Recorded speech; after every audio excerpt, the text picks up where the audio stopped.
오늘은 왜 새로 나야 하는가 이런 제목으로 말씀을 나누고자 합니다. 아주 옛날 이야기입니다.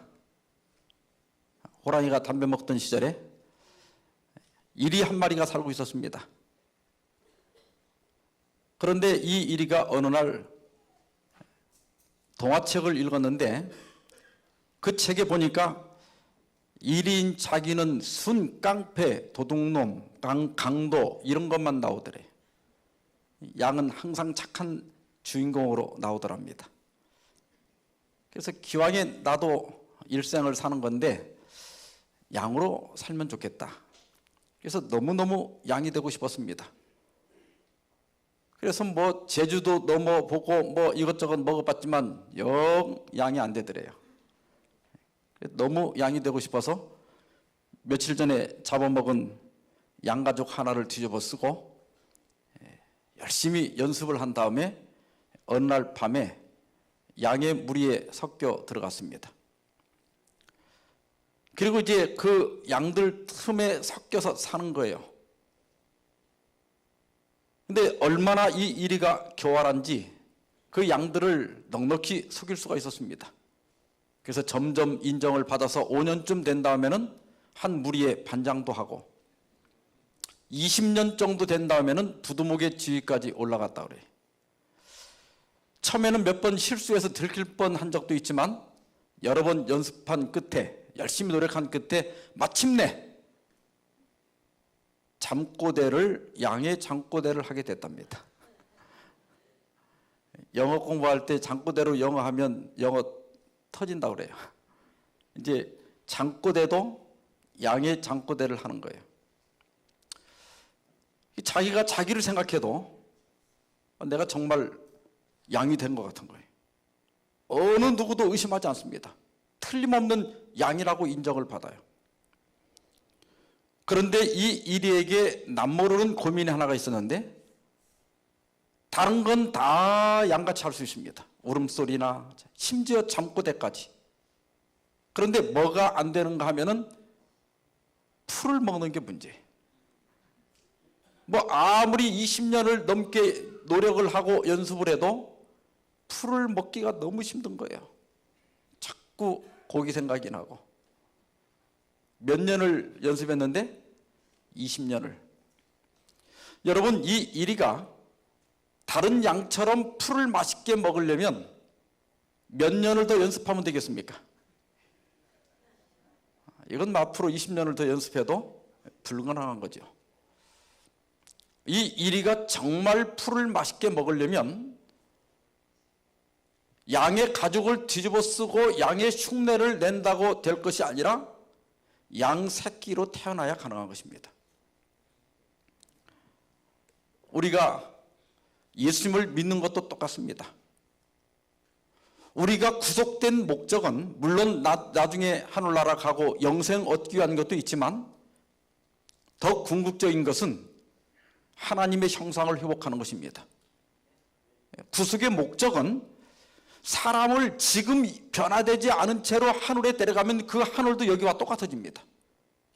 그래서 하늘은 변화된 사람이 가는데요.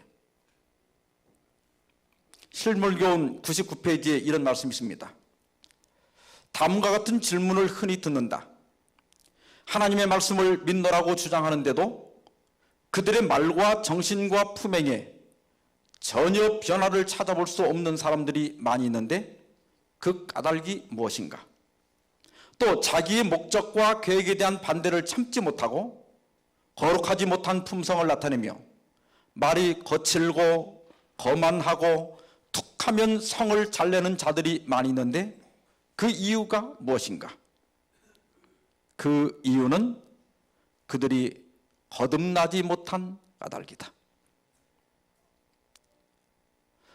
그 이리가 양 가죽을 뒤집어 쓰고 20년이 넘도록 양의 흉내를 냈지만 풀을 맛있게 먹을 수 없었던 것은 이리이기 때문입니다. 양이라면 당연히 고기 생각이 안 나지요. 풀을 맛있게 먹을 수 있게 됩니다. 왜 우리가 신앙을 하는데도 예수님을 닮지 못할까? 그 근본적인 이유는 거듭나지 못한 까닭이다. 그렇게 말씀했습니다. 어느 날 밤 니고데모라고 하는 사람이 예수님을 찾아왔습니다. 니고데모는 부자였고 바리새인이었고 우리나라 국회에 해당하는 사내들인 회원이었습니다. 그런 예수님에 대한 소문을 들었어요. 특별히 그런 예수님께서 성전에서 장사하는 사람들을 내쫓는 장면을 보았습니다. 니고데모도 평소에 하나님의 예배드리는 장소가 장사치들에 의하여 더럽히는 장면에 대하여 애통해하고 있었습니다. 이 사건 후에 그는 이상하게 예수님께 마음이 끌렸어요. 그는 그때부터 메시아에 대한 연구를 다시 시작했고 예수님의 가르침, 그분의 기적, 또 백성들의 칭송을 보면서 이 예수님이 메시아라고 하는 확신을 가질 수가 있었습니다. 그러나 자기 사회적 체면 때문에 이 이름 없는 랍비를 대낮에 찾지 못하고 밤중에 조용히 찾아왔어요. 그리고 랍비여, 우리말로 하면 선생님이여, 우리가 당신은 하나님께로서 오신 선생인 줄 아나이다. 하나님이 함께 하시지 아니하면 당신의 행하시는 이 표적을 아무라도 할 수 없음이니다. 그랬습니다. 그런데 이 니고데모는 아직도 예수님을 메시아로 본 게 아니라 랍비로 본 것입니다. 그저 성인 가운데 한 분으로 본 거예요. 그러자 예수님께서 즉시 이렇게 답변하셨습니다. 진실로 진실로 내게 이르노니 사람이 거듭나지 아니하면 하나님 나라를 볼 수 없느니라. 여러분, 예수님의 이 대답은 네가 내 가르침을 들었고 그 자리에 있었고 기적을 보았다고 해서 구원을 받는 것이 아니다. 내 가르침이 내 안에서 참된 기적을 일으키고 새 생명의 역사가 너에게 있어야 내가 하나님 나라에 들어갈 수 있다. 그렇게 말씀하신 거예요. 사랑 여러분, 우리가 안식일 진리를 깨닫고 안식일에 예배를 드린다고 해서 또 우리가 자칫 잘못 생각하면 성경과 주변에서 단지 보고 들은 것, 누군가가 변화되고 누군가가 구원받고 하는 것을 보거나 그런 이런 좋은 마석교회를 내가 다닌다고 하는 이 자체로서 내가 구원받을 수 있다고, 나도 거기에 참여했다고 착각하고 살 수도 있습니다. 예수님의 말씀은 우리가 진리 가운데 있다고 해서 반드시 구원받는 것이 아니다. 우리가 다른 사람들이 변화되고 기적을 경험하는 그 속에 나도 있었다고 해서 나도 자동으로 구원받는 게 아니다. 너희가 이 진리를 진심으로 믿는다면 이 진리가 네 마음 안에 변화를 일으켜야 하고 네가 참된 새 생명을 경험해야만이 하나님 나라에 들어갈 수 있다. 그렇게 말씀하신 거예요. 예수께서는 사람이 거듭나지 아니하면 그랬어요. 근데 여기 거듭나지라고 하는 말이 헬라어 원문의 아노센입니다. 아노센이라고 하는 말의 원래 의미는 위로부터 그런 뜻이에요. 그러니까 예수님께서 말씀하신 것은 네가 위로부터 나지 아니하면 하나님 나라에 들어갈 수 없다 이 뜻이에요. 위로부터 나는 게 뭘까? 고린도전서 15장 47절로 49절입니다. 첫사람은 땅에서 났으니 흙에 속한 자이거니와, 이 첫사람은 누굽니까? 아담이죠. 둘째 사람은 하늘에서 나셨느니라. 여기 하늘에서 나신 분은 누구예요? 예수님이에요. 무릇 흙에 속한 자는 저 흙에 속한 자와 같고 무릇 하늘에 속한 자는 저 하늘에 속한 자들과 같으니, 그러니까 여기 두 사람이 있는데 첫 사람은 땅에서 났고 아담이죠. 두 번째 사람은 하늘에서 났어요. 예수님입니다. 그런데 여기 보니까 흙에 속한 사람도 있고 하늘에 속한 사람도 있다고 그랬어요. 그래서 우리가 흙에 속한 자의 형상을 입은 것과 같이 또한 하늘에 속한 자의 형상을 입으리라 그랬어요. 여러분, 예수님의 죽으심과 부활을 통하여 우리 인류는 두 머리를 갖게 됐다는 거예요. 하나는 아담입니다. 아담은 첫사람이라고 불리웠고 땅에서 났어요. 그래서 흙에 속한 자라 그랬습니다. 이 아담이 타락함으로 말미암아 그는 흙에 속한 자가 되었고, 그 아담에게서 태어난 모든 사람은 흙에 속한 자의 형상을 가지고 있습니다. 그러니까 아담이 죄인이 되면서 그 아담의 모든 후손은 흙에 속한 자, 다시 말하면 죄인에 속한 자로 태어난다는 것입니다. 그런데 예수님께서 부활하심으로써 그는 인류의 두 번째 사람, 둘째 머리가 되셨는데, 예수님은 둘째 사람이라고 불렸고 하늘에서 나셨고 예수님은 하늘에 속한 자예요.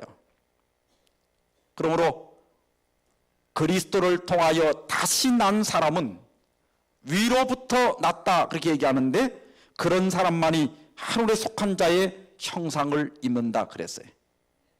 그러니까 우리가 이 세상에 태어날 때는 자연히 우리가 어머니로부터 태어날 때는 흙에 속한 자의 형상을 갖고 태어납니다.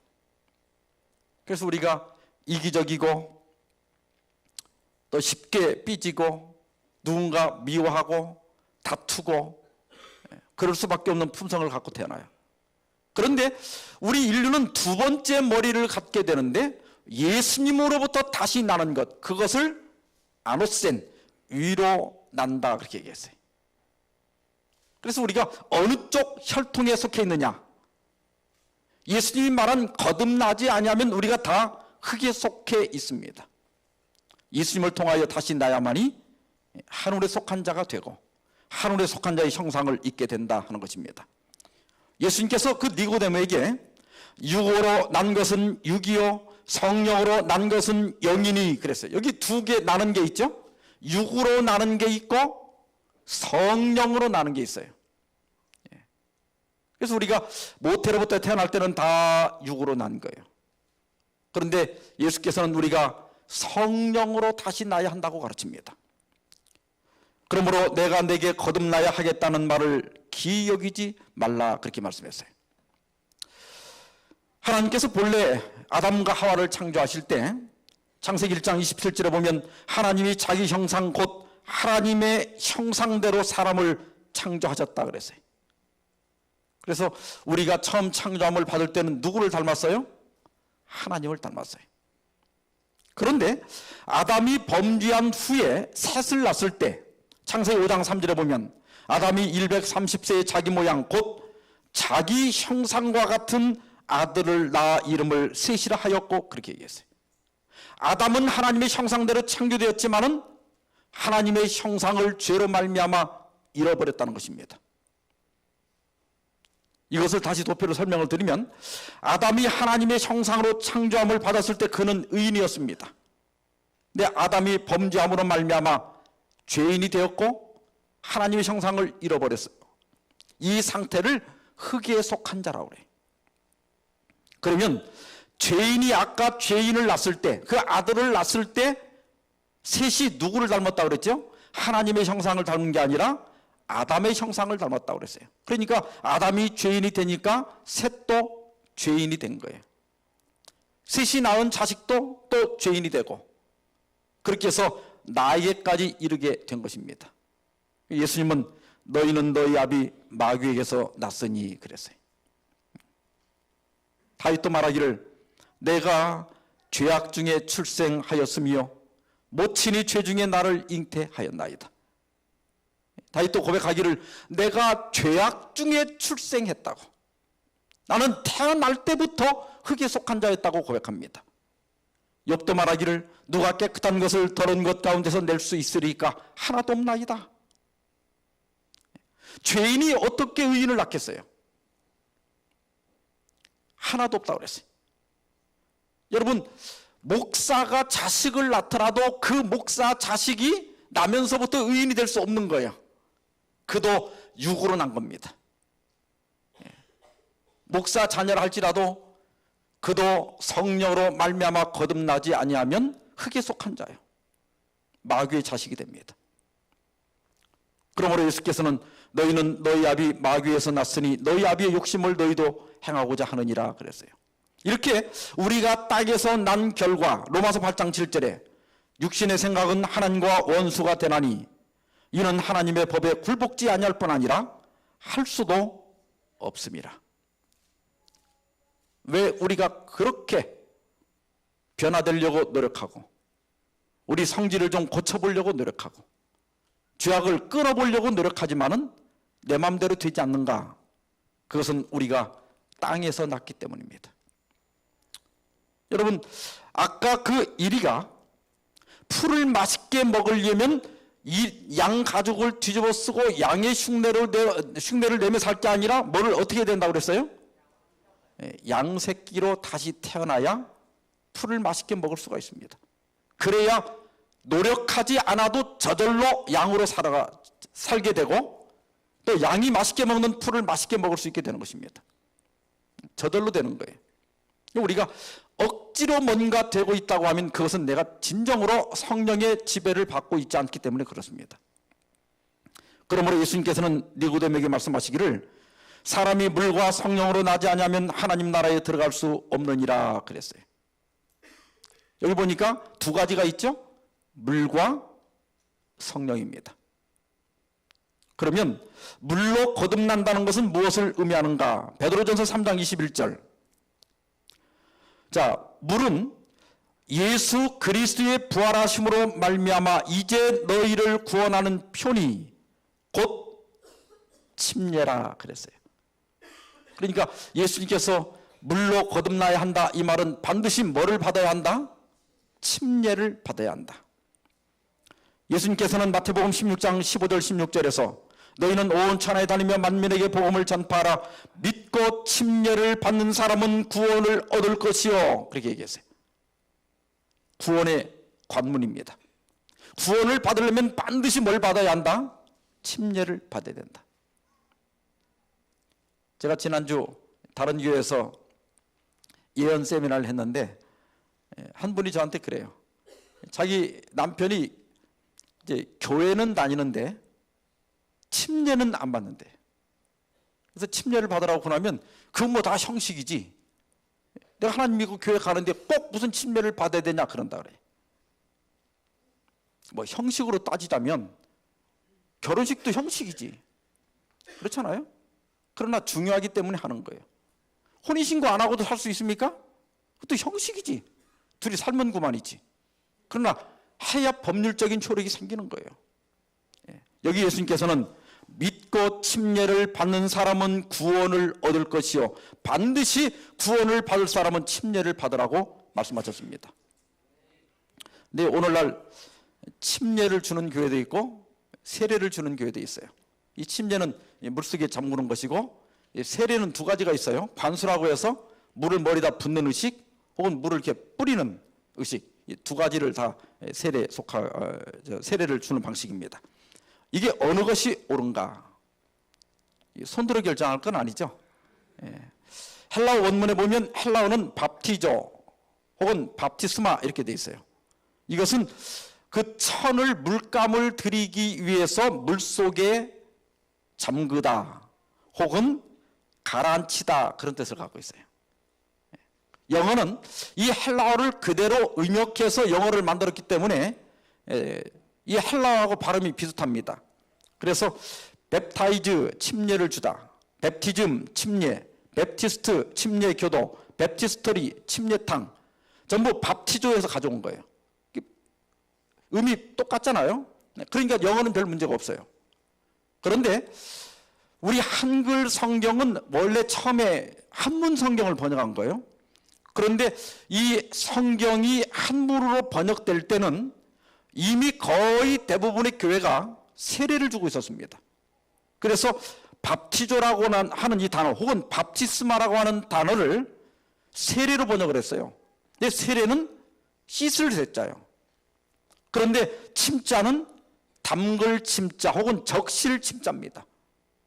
그러니까 원문대로 한다고 하면 씻을 세자로 번역하면 안 되고 담글 침자로 번역하는 것이 번역이 옳은 거예요. 그러니까 여러분이 가지고 있는 성경 가운데 혹시 세례라고 하는 단어가 나오면 전부 침례라고 읽어야 원문에 더 정확한 겁니다.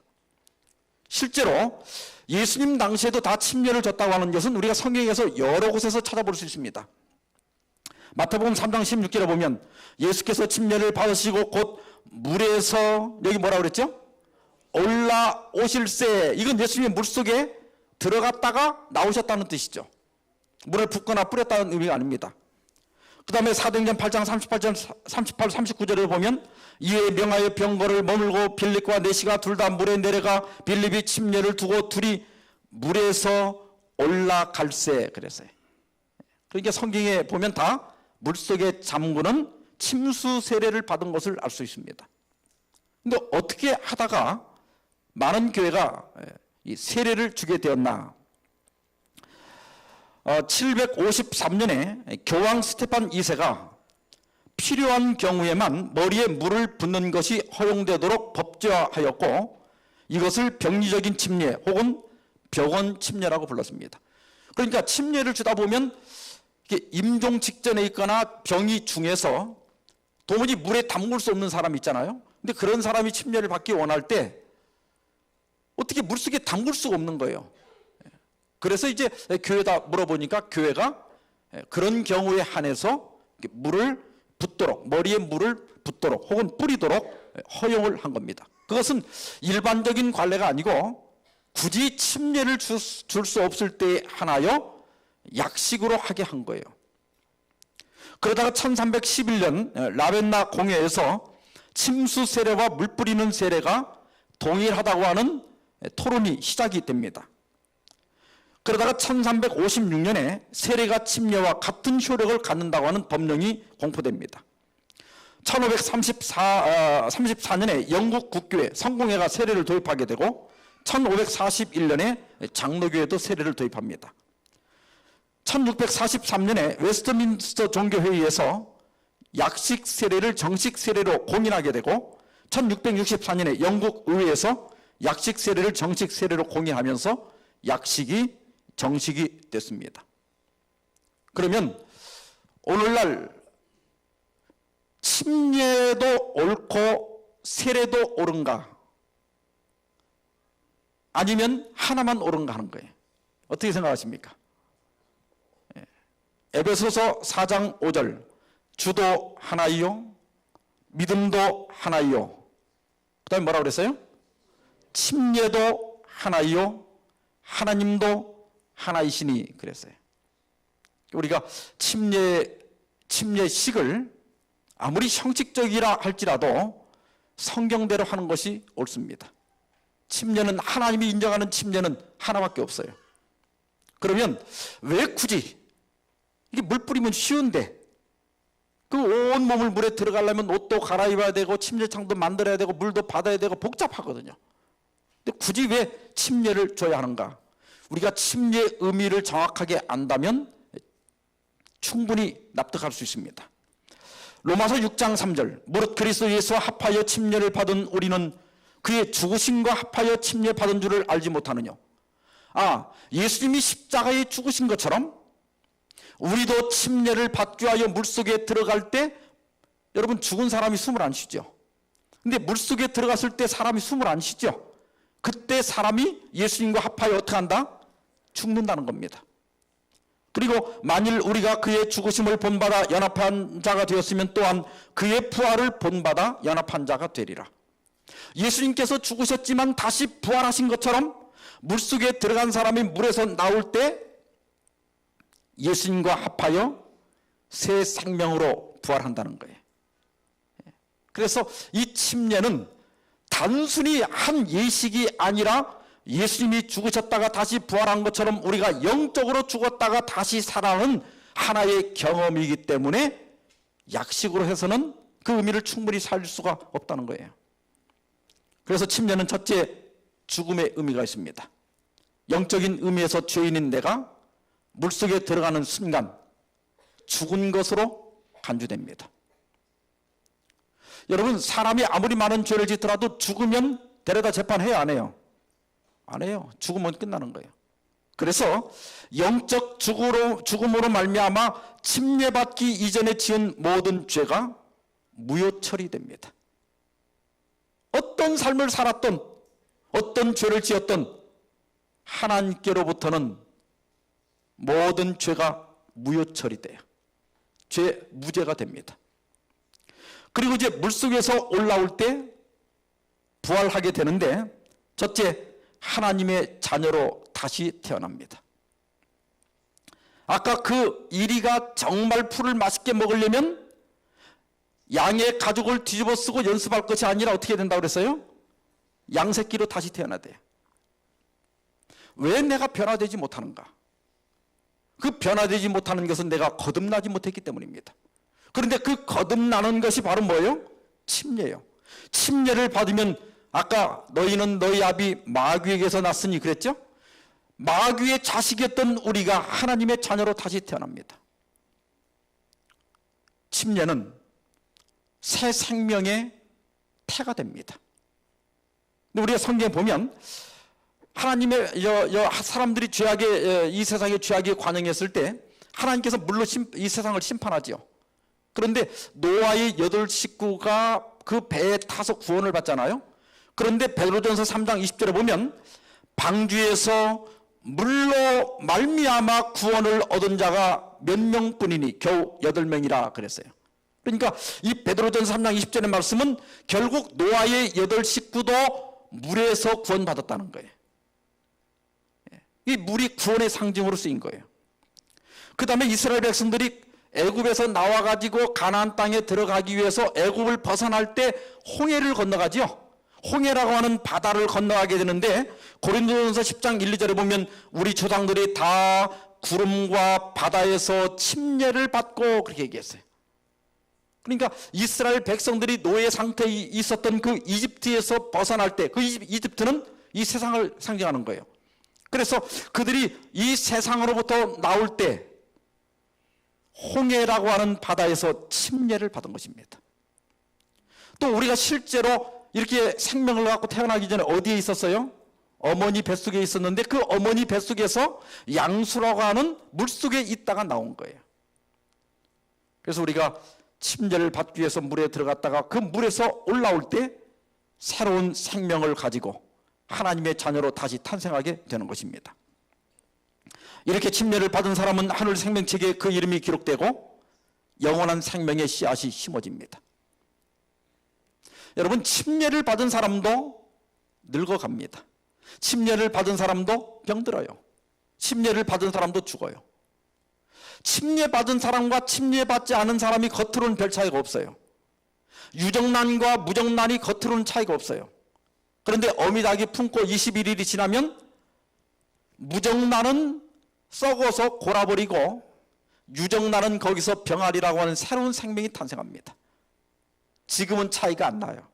그러나 예수님께서 재림하실 때 침례를 받은 사람은 썩지 아니할 새로운 몸을 가지고 부활한다고 성경이 가르치고 있습니다. 이런 새로운 생명을 갖는 거예요. 그 다음에 교회 멤버십을 갖게 됩니다. 침례를 받아야 정식 교인이 돼요. 그러면 성만찬 예식에 참여할 수 있습니다. 또 교회 목양을 받게 됩니다. 교회는 탄생으로부터 여러분 사막에 이르기까지 교회가 돌봐드립니다. 여러분 아플 때 병원에 있으면 목사님 방문 오시던가요? 안 오면 저 목사님한테 방문 오라고 해야 돼요. 여러분들은 그걸 받을 당연한 자격이 있습니다. 여러분들이 힘들 때, 시험을 받을 때 교회가 여러분들을 찾아가서 위로하고 용기와 힘을 줄 겁니다. 또 교회 의사 결정을 하는데 참여할 권리를 갖게 돼요. 또 피선거권도 있습니다. 그래서 정식 교인 자격을 갖게 됩니다. 그 다음에 이따가 조금 더 말씀드리겠지만 성령께서 돌보시고 이끄시게 됩니다. 과거를 청산하고 새로운 생활을 시작할 수 있게 돼요. 그래서 여러분이 이 침례를 받고 교회와 연결되는 것은 대단히 중요해요. 여러분이 마석교회에서 침례를 받으면 여러분 멤버십이 마석교회에 있게 됩니다. 이건 굉장히 중요한 거예요. 왜냐하면 이 사도행전 10장에 가면 고넬료라 하는 사람이 있습니다. 이 사람은 그 이탈리아 군대 백부장인데 그는 이방인이었지만은 경건한 사람이었고 온 가족과 함께 하나님을 섬기는 사람이었습니다. 그리고 구제 활동을 많이 했다고 그랬어요. 그리고 하나님께 항상 기도하던 사람입니다. 그리고 이 사람은 자기가 더듬어서 하나님을 찾은 사람이에요. 그런데 천사가 그 고넬료에게 나타나서 말하기를 내 기도와 구제가 하나님 앞에 상달하여 기억하신 바가 되었으니 내가 지금 사람들을 요바에 보내어 베드로라 하는 시몬을 청하라, 그렇게 얘기했어요. 여러분, 이 고넬료가 혼자 하나님을 섬기고 있었습니다. 그냥 둬도 구원받을 거예요. 그런데 특별히 천사는 베드로를 청하라고 그랬어요. 이것은 교회와 연결되라고 하는 뜻입니다. 네가 혼자 신앙하지 말고 교회를 다니라는 뜻이에요. 그래서 사도행적 134페이지 보면 사람들을 요바에 보내어 시몬을 청하라, 이와 같이 하나님께서는 복음 사역과 당신의 조직된 교회에 대해 관심을 가지고 계신 증거를 주셨다, 그렇게 얘기했어요. 하나님은 이 세상에 특별히 그분이 세우신 교회에 관심을 가지고 계십니다. 그래서 여러분들이 교회의 정규역으로 참석하기를 하나님께서 바라십니다. 실물교훈 70페이지 보면 성령은 온 세상에 편만에 계셔서 어디서나 사람들의 마음을 감동시키고 계신다. 그러나 우리가 하나님의 곳간에 거두어 들여질 만큼 잘하고 익어가야 할 곳은 교회이다, 그랬어요. 사람은 함께 교회를 다니면서 공동체 안에 있어야 성장합니다. 제가 우리 연수원에 기도하러 오신 분들에게 그래요. 기도하러 와서 기도실 들어가서 일주일만 기도하면요, 모든 죄 다 버릴 수 있고 미운 사람도 용서가 됩니다. 기도실에서는 돼요. 근데 내려와 갖고 그 사람 얼굴 보면 도로 마음이 돌아서는데. 그러니까 사람이 자기 혼자 동굴 속에 들어가 있으면 자기가 정말 하늘에 들어가기에 적합하게 변화됐는지 안 변화됐는지를 몰라요. 근데 사람이 공동체 속에 들어와서 같이 일을 해봐야 하는 거예요. 같이 가서 청소도 해보고, 같이 식사도, 같이 부엌에 가서 일도 해보고, 같이 어디 방문도 다녀보고, 이렇게 해야 그 사람의 됨됨이가 드러납니다. 특별히 제가 보니까 같이 외국 여행을 일주일 이상 다녀야 그 사람 진짜를 알아. 이 김치를 안 먹으면 사람들이 이상해지더라고. 정말 여기 있을 동안에는 그렇게 친하게 지내서 나 그런 줄 몰랐어요. 김치 한 3일 안 먹으니까 사람이요, 얼마나 꼬장되고 불평이 많고 사람 힘들게 하는지. 진짜 애 하나 데리고 다니는 거예요. 삐져갖고 집에 간다고 해서 같이 다니다 집에 간다면 어떡하는 거 이거. 사람이 공동체 속에 있어야 돼요. 그래야 다른 사람 보지 말고 자꾸 내가 누구하고가 이렇게 부딪히면 그건 내가 문제가 있는 거예요. 어떤 사람은 또 저 사람 싫다고 저쪽으로 가고, 또 저 사람 싫다고 저쪽으로 가고, 그러다 딴 교회 또 가. 그 사람 그 교회 가면 골치야. 그래서 교회에서 있는 데서, 여러분이 있는 데서 적응하지 못하면 어디 가도 마찬가지예요. 그러니까 그 사람 얘기를 들어보면 세상이 다 잘못됐어. 어느 집사도 잘못됐고, 장로도 잘못됐고, 뭐 교인도 뭐 안식일만 지키지 잘못됐고, 뭐 목사도 잘못됐고. 자기는 온 세상이 잘못됐다고 하지만 온 세상은 그 사람을 걱정합니다. 그래서 내가 문제라는 걸 알아야 돼. 내가.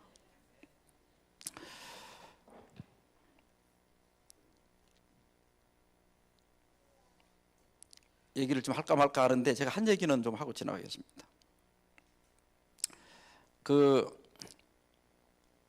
이 아시시에 프란치스코라고 하는 사람이 있습니다. 성자로 나중에 추앙을 받는 사람인데, 이 사람이 이제 제자들과 함께 40일 금식 기도를 하고 있었습니다. 금식 기도 해보셨어요? 그 보통 힘든 게 아니에요. 40일을 하면요, 거의 사람이 목숨 걸어야 됩니다. 40일은. 저는 2주는 많이 해봤어요. 근데 40일 금식은 저도 못 해봤어요.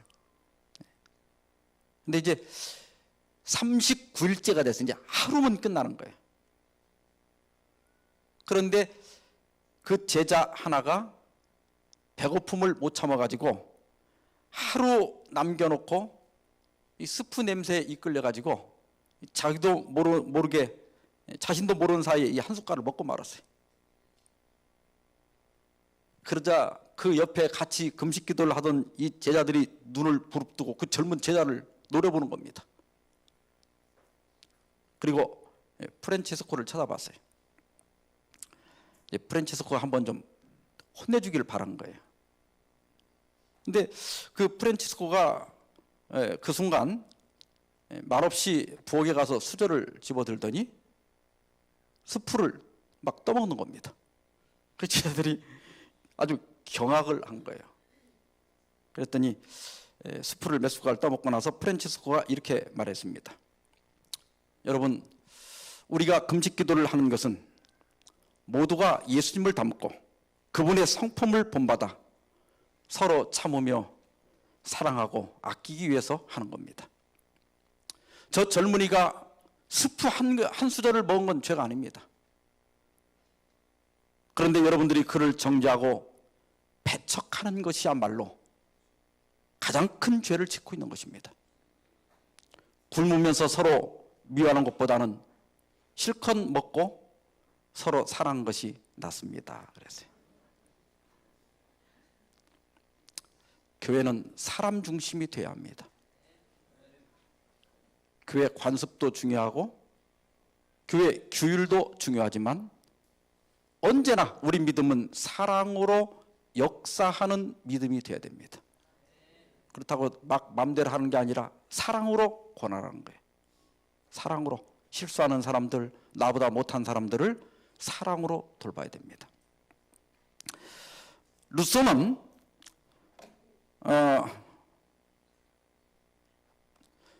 모든 사람은 세상에 두 번 태어난다. 한 번은 어머니로부터 하나의 생명으로 탄생하고 한 번은 인간으로서 사회에 탄생한다. 그렇게 얘기했어요. 이 첫 번째 탄생이 육체적인 탄생이라면 두 번째 탄생은 정신적 탄생입니다. 이 두 번째 탄생은 대개 청년기에 경험합니다. 자아가 탄생하고 나의 정신이 탄생하는 거예요. 그래서 그때부터 이제 인생의 의미를 생각하게 되고 나는 어디서 와서 어디로 가는지, 어떻게 살아야 하는지, 무엇이 참이고 거짓인지 이런 것들을 이제 의식하게 되고 고민하게 됩니다. 그러면서 한 성숙한 인간이 되는 거예요. 그러나 거기서 끝나면 끝은 뻔한 것입니다. 한 인간으로 살다 끝나는 거예요. 우리가 영원한 삶으로 이어지려면 세 번째 탄생이 있어야 되는데 그것은 침례입니다. 여러분들 침례 받으신 분들 있죠? 정말 여러분들은 침례 잘 받으셨습니다. 아직 침례를 받지 않으신 분들, 혹 세례를 잘못 받으신 분들은 꼭 우리 김 목사님한테 말씀하셔서 정식 침례, 성경에 딱 맞는 침례를 꼭 받으시기 바랍니다. 한 가지 더 살펴보겠습니다. 예수님께서는 사람이 물과 그 다음에 또 뭐요? 성령으로 나야 한다 그랬습니다. 성령으로 거듭난다는 것은 무엇인가? 에베소 교회는 에베소 교회는 문제가 있었는데 사도행전 19장 2절에 보면 우리는 성령이 있음도 듣지 못하였노라. 이 성령을 아예 들어보지도 못했다고 그랬어요. 사마리아 교회는 아직 한 사람에게도 성령 내리신 일이 없고 오직 주 예수의 이름으로 침례만 받을 뿐이로라 그랬어요. 침례는 받았는데 뭐가 없어요? 성령이 없어요. 그런데 침례 요한은 예수님께서 오시는 것을 보고 마가복음 1장 8절에 나는 너희에게 물로 침례를 주었거니와 그는 성령으로 너희에게 침례를 주시리라. 물로 침례 받는 것도 중요하지만 더 중요한 게 뭐예요? 성령으로 침례를 받는 거예요. 베드로가 이른비 성령을 받고 그 다음에 예수님에 대해서 설교했을 때 사람들이 마음의 찔림을 받았어요. 그래서 형제들아 우리가 어찌할꼬 이렇게 물을 때 베드로가 가로되 너희가 회개하여 각각 예수 그리스도 이름으로 침례를 받고 죄 사함을 얻으라. 그리하면 성령을 선물로 받으리니, 그렇게 얘기했어요. 그래서 우리가 이 성령 받는 것, 성령으로 거듭나는 건 굉장히 중요합니다. 여러분, 결혼식은 했지만 두 남녀가 전혀 사랑하지 않을 수도 있고, 그죠? 둘이 정말 사랑하지만 아직 결혼식을 안 했을 수도 있어요. 어떤 분은 결혼과 동시에 사랑하는 사람도 있습니다. 침례도 마찬가지예요. 어떤 사람은 침례는 받았지만 성령으로 거듭나지 못한 사람이 있어요. 어떤 사람은 아직 침례를 못 받았지만 이미 성령으로 거듭난 사람도 있어요. 성경에도 그렇죠. 이방인들이 성령 받는 걸 보면서 누가 침례 줌을 그 말이 하고 그때서 그 성령 받은 걸 인쳐서 침례를 준 예가 있죠. 어떤 사람은 침례 받는 순간 거듭나는 사람도 있어요. 나는 과연 성령으로 거듭났는가? 교회중은 5권 227페이지입니다. 외형적 형식이 우리를 정결케 할 수 없다. 우리가 외적으로 침례를 받았다고 무조건 정결해지는 건 아니라는 거예요. 가장 성자다운 사람이 집리한 의식도 성령의 침례를 대신할 수 없다. 하나님의 성령께서 마음에 역사하셔야 한다. 거듭나게 하는 그 능력을 경험하지 않은 모든 사람은 알곡 가운데 있는 쭉정이다. 그래서 침례는 받았지만 거듭나지 못한 사람들이 많이 있습니다. 제가 목회 초기에 대총회를 한다고 하고 이 선배들이 대총회를 가시더라고요. 저도 한번 가보고 싶었어요. 우리 세계 모든 대표자들이 모이는 그 회의에. 제가 가고는 싶지만 이제 제가 대표가 안 됐기 때문에 갈 수가 없었어요. 그래서 거기 가는 한 선배에게 부탁을 했어요. 거기 가서 자료 좀 얻어 갖고 오라고. 그랬더니 그 선배 목사님이 갔다 오시더니 자료를 얻어 줬는데 그 비디오가 하나 있었어요. 선교 보고 비디오더라고요. 그걸 보니까 거기 침례받는, 다른 나라에서 이제 침례받는 장면들이 쭉 나오는데, 우리나라나 미국이나 이런 데는 이제 침례를 받을 때 여러분들이 보신 것처럼 이제 목사님이 되게 이제 이렇게 침례 선을 한 다음에 입을 되게 이렇게 수건으로 가리죠. 왜냐하면 자기가 스스로 숨을 못 멈추면 잘못하면 이제 코로 물이 들어가니까 입을 막아주는 거거든요. 그래서 이제 침례를 주고 이렇게 올라오고 그러는데, 저 필리핀이나 아프리카 이런 데는 침례 받는 거 보니까 수건으로 입을 안 가려요.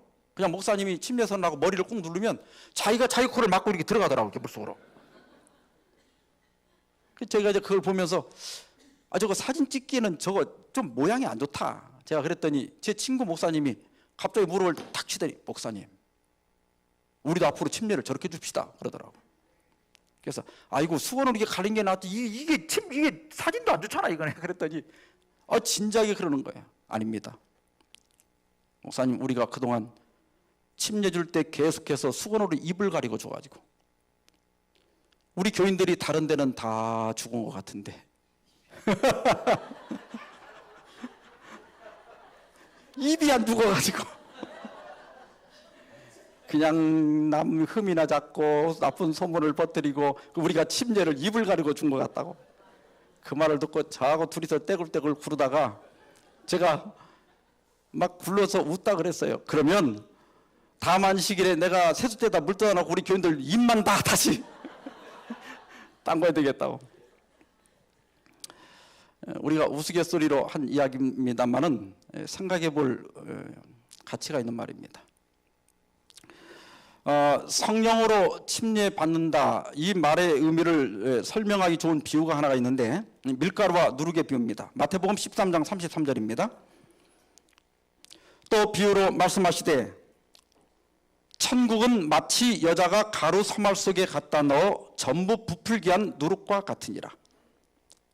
이게 사실 해석하기가 그렇게 쉬운 건 아닙니다. 천국이 무슨 여자가 가루 소말 속에다 누룩을 넣고 이 난리예요. 그죠? 근데 여기 나오는 천국은 하나님의 나라를 가리킵니다. 근데 이 누가는 이방인이기 때문에 하나님의 나라라고 썼고, 마태는 유대인이기 때문에 유대인들은 하나님이란 말을 발음을 안 합니다. 하나님이란 말이 나오면 샤마임, 하늘이라고 불렀어요. 그래서 천국, 이 말은 하나님의 나라인데, 나라의 3요소 배웠죠? 나라의 3요소가 뭐예요? 국민이 있어야 되고, 국토가 있어야 되고, 주권이 있어야 돼요. 여기 말한 이 천국은 우리 마음에 이루어지는 천국입니다. 여기 국민은 나를 가리키고 국토는 내 마음입니다. 그런데 지금 대부분의 사람들의 마음의 주권, 누가 사람의 마음을 지배하고 있습니까? 요한복음 4장 30절에 하면 사탄이 지배하고 있습니다. 예수님께서 그 사탄을 세상 임금이라 그랬어요. 이렇게 사탄이 지배하는 인간의 마음속에 어떻게 하나님의 지배가 이루어지느냐? 여기 밀가루는 타락한 인간의 본성을 가리킵니다. 여러분, 밀가루가 스스로 변화될 수 있어요, 없어요? 밀가루는 스스로 변화되지 않습니다. 밀가루는 이미 죽었기 때문에 변화가 안 돼요. 그래서 인간의 타락한 본성은 절대로 변화될 수가 없기 때문에 밀가루로 비유한 거예요. 근데 우리가 빵을 만들 때 이 밀가루에다가 누룩을 집어넣죠. 그러면 누룩은 생명이 있기 때문에 온도가 잘 맞으면 서서히 그 누룩이 밀가루 속에 파고 들어가서 밀가루를 변화시킵니다. 그렇죠? 그래서 그 밀가루의 변화가 일어나는 것, 이것을 지금 설명하고 있는 거예요. 실물교훈 98, 99페이지에 보면 가루 속에 감추인 누룩은 사람이 모르는 사이에 그 모든 가루를 부풀게 만든다. 이와 같이 진리의 누룩도, 여기 그 누룩을 뭐라고 그랬어요? 진리의 누룩도 사람이 모르게 조용히 끈기 있게 마음을 변화시킨다. 타고난 본성이 부드러워지고 억제된다. 새로운 사상과 감정과 동기가 심어진다. 그리스도의 생애가 새로운 품성의 표현으로 세워지게 된다. 마음이 변하고 재능이 새로운 방면으로 활동하게 된다. 사람이 새로운 기능을 받는 것이 아니라 이미 가지고 있던 기능들이 성화되고 양심은 각성된다. 여기 이 누룩은 진리를 가리키는 거예요. 다시 말하면 하나님의 말씀입니다. 그래서 베드로전서 1장 23절에 너희가 거듭난 것이 썩어질 씨로 된 것이 아니요 썩지 아니할 씨로 된 것이니 하나님의 살아있고 항상 있는 말씀으로 되었느니라. 그래서 사람이 성령으로 거듭나려면 반드시 진리를 배워야 되는 거예요. 말씀을 들어야 되는 거예요. 그런데 여기 말씀이 왜 사람을 거듭나게 하는가? 왜 말씀이 사람을 변화시키는가? 디모데후서 3장 16절 모든 성령은 하나님의 뭘로 됐다고요? 감동으로 된 것으로 그렇게 얘기했어요. 근데 여기 하나님의 감동으로 됐다고 하는 말은 데오푸니스토스, 헬라어로 데오푸니스토스 이렇게 되어 있는데 문자적으로 하나님이 호흡을 불어넣으신 그런 뜻이에요. 그러니까 문자로 쓰여졌지만 성경은 단순한 문자가 아닙니다. 거기에 하나님이 호흡을 불어넣었어요. 이 말 어디서 많이 들어봤죠? 하나님이 사람을 창조할 때 사람을 흙으로 지으시고 생기를 그 코에 불어넣었다고 그랬죠? 그런데 바른 성경에 보면 그 코에 생명의 호흡을 불어넣었다. 그랬더니 사람이 생명체가 되었다 그랬어요. 흙에 불과한 것이 하나님의 호흡을 불어넣었을 때 생명체가 된 거예요. 그러니까 하나님의 말씀도 다른 책에 있는 것과 똑같은 문자지만은 하나님의 말씀 속에는 하나님이 감동했다고 하는 것은 그 말씀에 생명의 호흡을 불어넣었다는 거예요. 성경 주석에 보면 성경의 생명력은 하나님이 그 속에 불어넣은 생명에 기인한다. 성경의 지속적인 매력과 각 사람의 필요를 충족시키는 힘은 그것이 하나님의 저작이라는 사실을 증거한다. 그래서 말씀을 들을 때 변화가 일어나요. 말씀을 타고 성령이 우리 안에 들어오십니다. 이것을 사도행전 520페이지에 진리가 생애 속에 항구적으로 거하는 원칙이 될 때 영혼은 거듭난다. 그 다음에 건너뛰어서 이 중생은 그리스도를 하나님의 말씀으로 받아들인 결과이다. 성령에 의하여 거룩한 진리가 마음에 명각될 때, 새겨질 때 새로운 생각이 일깨워지고 지금까지 잠자고 있었던 힘들이 분기되어 하나님과 협력한다 그랬어요. 우리가 말씀을 들어야 하는데 그 말씀을 우리 마음에 새기는 건 누가 하는 일이다? 성령이 하시는 거예요. 그래서 성령을 받아야 돼요. 침례받은 사람들에게는 이 성령이 약속되어 있습니다. 우리에게는 성령이 있어요. 이제 우리에게 필요한 건 뭐냐면 진리의 말씀을 배우는 겁니다. 말씀을 늘 가까이 하고 그 말씀을 묵상하는 것입니다. 그때 말씀이 우리 속에 새겨져요. 그러면서 그 말씀이 우리의 품성이 되는 거예요. 그때 우리가 진정으로 거듭남을 경험합니다. 수행하는 분들을 만나보면 이제 이렇게 몇 년씩 수행하다가 어느 순간에 모든 생각이나 현상이 없어지는 이 빌공자, 공을 경험한다 그래요. 그걸 이제 견성이라고 그래요. 견성. 견성이란 말은 성품을 본다, 본성을 확인한다 그런 뜻인데 이 불교에서는 사람은 탄생할 때 공 상태로 태어난다 그래요. 그런데 이제 인간의 모든 욕망이 사람을 삐뚤어지게 하고 불행하게 만든다는 거예요. 그래서 이제 그런 욕망이 탁 끊어지는 순간이 견성하는 순간인데 하나같이 이 사람들이 그 깨달음이 오는 순간을 어떻게 얘기하는가 하면은 칼로, 아주 예리한 칼로 이 머리부터 발끝까지 콱 내리치는 느낌을 받는다 그래요. 그러니까 날카로운 어떤 뭔가 이렇게 탁 쪼개지는 느낌, 뭔가가 이렇게 터지는 느낌. 그러면서 일체 번뇌가 사라지고 모든 욕망이 없어지는 그런 평안한 상태를 경험한다 그래요. 근데 거듭남도 비슷합니다. 우리가 진정으로 성령으로 말미암아 거듭나게 되면 세상을 보는 눈이 확 하루아침에 달라집니다. 우선 마음의 벽이 낮아집니다. 그래서 뭐 그렇게 옳고 그르고 따지는 거 별로 안 합니다. 다 품을 수 있는 마음이 생겨요. 이 사람도 괜찮고 저 사람도 괜찮고 저 사람은 말이 없어서 좋고 저 사람은 말이 많아서 좋고 마음의 벽이 낮아져요. 그런데 이렇게 거듭나는 경험 없이 교회를 20년 30년 계속 다니면요, 이제 성경 지식이 늘고 교회 여러 이제 규정을 많이 알게 되잖아요. 그러면 얼마나 꼬장되는지 몰라.